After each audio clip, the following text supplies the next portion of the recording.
마틴 루터의 종교개혁 정신에 따라 세워진 루터 교단은 지난 반세기 동안 한국교회 안에서 방송과 출판 등을 통한 복음전도 사역을 펼쳐왔습니다. 작은 교단이지만 복음의 가치를 세우는 데 기여해온 루터 교단은 최근 몇 년 동안 교단 내부 문제로 큰 갈등을 겪었습니다. 기독교 한국 루터회 김은섭 총회장을 만나 교단이 겪었던 내용과 이를 극복한 과정 등에 대해 이야기를 들어봅니다. 목사님 안녕하세요. 네, 안녕하세요. 반갑습니다. 루터 교단은 개신교 역사를 생각하면 상당히 중요한 교단이죠. 네. 하지만 한국교회 교인들에게 루터교는 좀 생소한 것도 사실이거든요. 네. 루터교 어떤 교단인지 소개를 해주시죠. 물론 루터교회는 이제 마르틴 루터의 종교개혁 정신에 따라서 세워진 교단입니다. 루터는 이제 새로운 교단을 세우려고 했던 것은 아니고, 그가 이제 복음의 능력을 깨닫게 된 것인데, 그 복음의 말씀의 핵심은 무엇이었는가 하면 인간은 자신의 능력으로 하나님 앞에 설 수 없다는 것이고, 그런 죄인인 인간을 위해서 하나님께서 예수 그리스도를 통해서 은혜를 베풀어 주셨다. 이것이 이제 핵심입니다. 그래서 이제 루터교의 중요한 그 교리가 바로 칭의론인 것이고, 루터교에서 강조하는 것이 복음에 대한 믿음을 강조하고 그렇게 있는 것입니다. 또 루터는 무슨 말씀을 했는가 하면 교회에 대해서는 말씀 안에서 복음 안에서 말씀이 바르게 전파되고 또 성례전이 바르게 집행되는 곳에 참된 교회가 있다 이렇게 말을 했습니다. 그래서 이제 루터교의 예배에서는 말씀과 성례전이 핵심으로 있는 것이고 루터교회는 매주일마다 성찬을 집례하는 것입니다. 그 루터 교단이 한국교회 안에서는 숫자적으로 좀 작은 교단이잖아요. 네. 그럼에도 불구하고 그동안에 많은 역할을 한국교회 안에서 감당해 왔는데 기독교 한국 루터회가 펼치고 있는 사역 내용에 대해서도 소개를 해주시죠. 네, 이제 한국 루터교회는 이제 1958년도에 세 분의 선교사와 한 명의 이제 한국인이 이제 그 입국함으로 이제 본격적인 이제 선교가 이제 시작이 되었습니다. 그런데 맨 처음에 한 것이 이제 루터라는 아호죠. 1959년도에 루터라는 아호를 했고 그 루터라는 아호가 이제 CBS 방송을 통해서 이것이 인생이다라는 프로그램을 이제 방영하게 되었는데 그러나 루터교는 처음에 들어올 때부터 선교 정책을 어떻게 했는가 하면 다른 교파와 경쟁하는 것이 아니라 다른 교단을 갖다가 섬기고 협력하는 그런 선교 정책을 했습니다. 그래서 그 루터라는 아호 방송 많은 분들이 애청을 하셨는데 그 말미에다도 뭐라고 말씀했는가 하면 루터교회를 찾아가십시오 이렇게 한 것이 아니라 가까운 이웃교회를 찾아가십시오 이렇게 했던 것입니다. 그래서 이제 한국 루터라는 아호가 그 큰 사업이었고 또 기독교 통신 강좌라고 해서 문서를 통해서 또 복음을 전하는 일들을 했죠. 그래서 그 문서를 무료로 보내주고 거기에 이제 학습을 하고 저희들이 이제 그 대답도 보내주고 나중에 이제 그 시각 장애인에 대한 점자 그 책자도 만들어서 공급하고 그랬습니다. 또 콩콜디아사를 통해서 또 좋은 그런 서적들을 갖다가 공급하는 일도 했고 또 중요하게 이제 루터교회가 이제 어떤 제가 판단할 때는 한국교회 공헌도 했다라고까지도 말할 수 있는 것이 베델 성서 연구였습니다. 마땅한 성서 연구 교재가 없는 한국에 1974년도에 베델 성서 연구를 소개함으로 인해서 많은 분들이 말씀 안에서 바르게 세워지는 그런 신앙생활을 할 수 있게 되었는데 이 강습회가 얼마나 인기가 있었는가 하면 초창기에는 가톨릭의 신부님이나 또 수녀님들도 많은 그렇게 참석을 했던 것이고 그래서 이제 그 목회자만 1만 5천 명이 넘었고 그 강습회를 통해서 그 각 교회에서 그 베델 성서 연구를 공부한 사람들은 50만 명이 넘을 정도로 많은 영향력을 미친 프로그램이다 이렇게 볼 수가 있습니다. 또 루터 신학교를 통해서 또 사회와 또 교회를 또 그 섬기는 그런 일꾼들을 세운 것 이런 것들이 지금까지 루터 교회가 한국 교회 안에서 해온 일들입니다. 네. 그런데요, 루터 교단이 최근 몇 년 동안 큰 내용을 겪었어요. 네. 그리고 이제 최근에 법원의 확정 판결로 이 사태가 마무리됐는데 교단으로서 상당히 큰 일이었지만은 사실 모르시는 분들도 좀 있을 거고요. 네. 또 이를 안타깝게 보신 분들도 있을 텐데 어떤 문제로 인해서 갈등이 벌어졌던 것인지 또 그 소송이 어떻게 진행된 것인지 내용을 소개해 주시죠. 좀 이제 부끄러운 일이기 때문에 상세한 것까지는 제가 말씀을 드리지 않겠습니다. 그래서 전임 총회장과 그 집행부가 여러 가지 이제 불미스러운 일들을 이제 했고, 그래서 이제 정기총회에서 해임을 당하게 되었고, 그 정기총회에서 새로운 이제 그 총회장을 선임을 했는데, 교단 헌법에 따른다고 한다면 이제 해임이 되었으면 이제 총회장으로서 또 임원들로서 가지고 있는 그런 직책들, 특별히 유지재단이라든지 학교법인 이사라든지 이런 자리들을 내려놓아야만 하는데, 내려놓지 않고 그것을 이제 끝까지 붙잡고 있는 바람에 이제 소송까지 가게 된 그런 결과였습니다.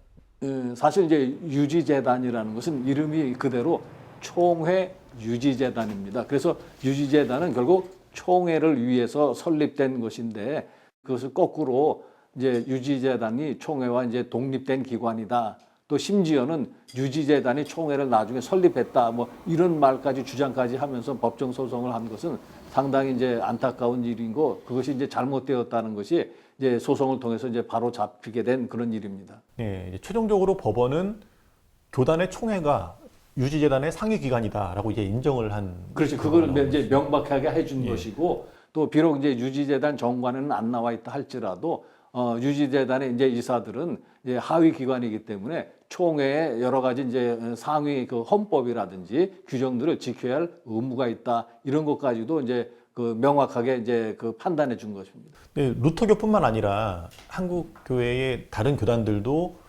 유지재단 그리고 이제 다른 기관들이 총회 산하에 있지 않습니까? 이번 판결이 한국교회 다른 교단들에게도 시사하는 바가 좀 커 보이는데요. 이제 저희 루터교회뿐만 아니라 다른 이제 그 개신교단들도 다 총회는 유지재단을 가지고 총회 그런 재정적인 일들을 갖다가 선교 사업을 해오기 때문에 이제 저희들이 이제 그 3년 동안 이 그 재판을 해왔지만 결국 이것은 한국교회 전체에도 중요한 어떤 의미를 갖는 그런 재판이었다, 이렇게 말씀드릴 수가 있겠습니다. 그래서 이제 그 앞으로도 이제 어떤 유사한 그런 이제 분쟁이 일어날 경우에 이것이 이제 그 큰 이제 사례가 되고 또 판례가 되어서 한국교회에 큰 도움이 될 것이다, 이렇게 생각이 됩니다. 특별히 이제 한국교회에 이렇게 이제 그 교권으로 인한 그런 분쟁도 많고, 교권으로 인한 분쟁이라는 것은 결국 재산권도 따라가는 그런 분쟁이기 때문에 또 총회와 유지재단의 이런 관계를 통해서 앞으로 그런 것들이 어떻게 가야 할 것인가 하는 방향도 제시해 준 그런 판결이었다, 저는 그렇게 생각합니다. 예. 그 목사님은 2018년에 처음 총회장이 되셨잖아요. 근데 이제 임기의 대부분을 이 소송에 대응하느라고 시간을 보내셨어요. 그리고 지난해 총회 때 다시 한번 총회장으로 선출이 되셨는데, 네. 앞으로의 임기 4년 동안 어떤 일들을 하실 계획이신가요? 이제 루터가 종교개혁 이후에 이제 지역교회를 시찰단과 함께 시찰을 해서 거기에 이제 일종의 큰 충격을 받았습니다. 왜냐하면 너무나도 이제 그 형편없는 이제 목사님들이 계셨고, 또 하나님 말씀 복음에 대해서 전혀 알지 못하는 그런 그리스도 있는 것을 보면서 루터가 한 일이 무엇이었는가 하면 소교리 문답서하고 대교리 문답서를 저술하는 것이었습니다. 일종의 교육을 강화한 것이었다, 이렇게 볼 수가 있습니다. 그래서 이제 저도 이제 판단한 것이 뭔가 하면은 이제 내부적으로는 이제 그 소송으로 인해서 교단의 많은 목사님들이 힘을 잃었고, 또 코로나로 인한 또 상황도 있고 이러다 보니까 우리가 그동안 평소에 말했던 소명이라는 것이 식어지는 그런 목사님들의 모습을 많이 보면서 어떻게 할 것인가, 결국 우리도 교육을, 목회자에 대한 교육을 강화하는 길밖에 없지 않을까, 이렇게 판단을 하고, 그래서 이제 2020년도 1월부터 교육원이라는 것을 설립해 가지고 목회자 교육에 힘쓰고, 앞으로 남은 임기 동안에도 그 교육원을 통해서 목회자의 질을 갖다가 높이는데, 또 소명의식을 갖다가 뜨겁게 하는데 그렇게 집중할 그런 예정이고, 또 하나는 이제 그 루터 대학교에 대한 어떤 뭐 갱신, 개혁, 변화, 또 발전, 이런 것에 대한 계획을 가지고 있습니다. 사실은 이제 저희 루터 교회가 교육을 강조하고, 따라서 교육의 중요한 기관이 루터 대학교에 있는데, 그만큼 이제 루터 대학교가 그것에 따른 그런 합당한 그런 역할을 하지 못했다, 이렇게 말씀드릴 수가 있겠습니다. 그동안 이제 교육부 평가받는 것, 이것만에 신경을 쓰다 보니까는 정말로 교육의 본질은 소홀히 하고, 여전히 이제 학생들이 이제 찾아오지 않는 그런 대학이 되었기 때문에 어떻게 하면 이제 루터 대학교가 특성화된 대학에 가고, 또 학생들이 오지 않는 그런 상황 속에서도 학생들이 기꺼이 찾아오는 그런 대학이 될까, 정말로 중요한 과제라고 생각하고 남은 임기 거기에 열심을 다할 그런 생각입니다. 소송 이후에 교단 안정을 위해서 마음을 모아가는 과정일 텐데 이제 끝으로 이 소송의 과정을 안타깝게 지켜보신 교인들 그리고 또 지금 시청하시는 분들께 한 말씀 해주시죠. 제가 이제 이번 소송 3년 3개월을 거치면서 이제 그 생각했던 것은 뭔가 하면 말틴 루터가 95개 논제의 첫 번째로 한 것이 뭔가 하면은 신자의 전생에는 참회이어야 된다라는 것입니다. 그래서 이 말씀에서 제가 생각한 것은 뭔가 하면 사람들이 회개한다는 것이 얼마나 힘든 일인가, 자신의 잘못을 인정하고 받아들인다는 것이 얼마나 힘든 일인가 이렇게 생각하고 다시 한번 저 스스로를 비롯해서 어느 편에 있던 사람이든지 간에 늘 우리의 삶은 참회하는 삶이 되어야 된다, 회개해야 되는 삶이 되어야 된다라는 것을 다시 한번 생각을 했던 것이고요. 또 하나 그러면서 이제 그 교우들에게도 또 이제 여러 코로나뿐만 아니라 소송과 관련해서 제가 이제 말씀드리고 싶은 것은 뭔가 하면은 우리가 신앙생활을 하는 신앙생활의 목적이 무엇일까, 또 이유가 무엇일까라는 것입니다. 단순하게 이야기해서 예수님 믿고 천당 가자 이것만이 우리가 신앙생활의 이유고 목적일 수는 없지 않겠는가라는 것입니다. 그래서 이제 제가 이제 그 성경 말씀 한 군데를 인용한다라고 하면 마태복음 5장 16절입니다. 이같이 너희 빛이 사람 앞에 비치게 하여 그들로 너희 착한 행실을 보고 하늘에 계신 너희 아버지께 영광을 돌리게 하라. 늘 교단의 안정을 이루는 것, 화목을 이루는 것도 우리가 회개하는 가운데 늘 착한 행실을 힘쓸 때 가능한 것이다 이렇게 생각이 됩니다. 우리가 여전히 죄 가운데 있고 여전히 악을 선택하는 가운데 있어서는 우리가 참된 신앙생활을 하는 것도 아니고 화평을 이룰 수 있는 것도 아니다 그렇게 생각합니다. 그래서 다시 한번 우리가 신앙생활을 하는 목적이나 이유나 이런 것을 다시 한번 명확하게 해주시기를 또 교회 안에 계신 분들 또 성도들에게 부탁하고 싶은 말씀입니다.